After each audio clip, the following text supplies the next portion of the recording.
How to use Go2Bank virtual card. Hi everyone, welcome back to our channel. In this video presentation, we're going to delve into the details of how to effectively utilize the Go2Bank virtual card. So virtual debit card serves as a digital rendition of your physical debit card, providing all the essential details without the need for the tangible customized card.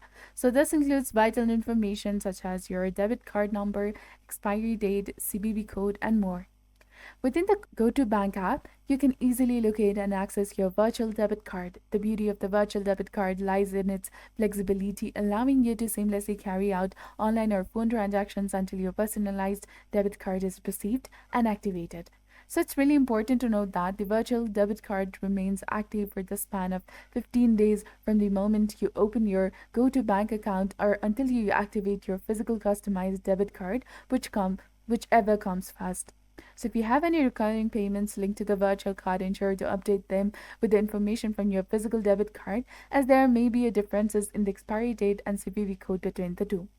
Understanding that the certain account features may only be accessible post the activation of your personalized debit card, the process of accessing your virtual debit card while awaiting the arrival of your physical card is straightforward.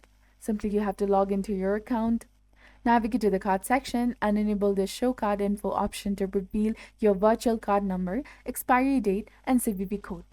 It's imperative to set up a PIN for your debit card within the app before you can view your virtual debit card details. So this walkthrough aimed to provide a comprehensive guide on making the most of your Go2Bank virtual card. If you found this information valuable, don't forget to hit the like button and subscribe to our channel. Thank you for watching. See you in the next one.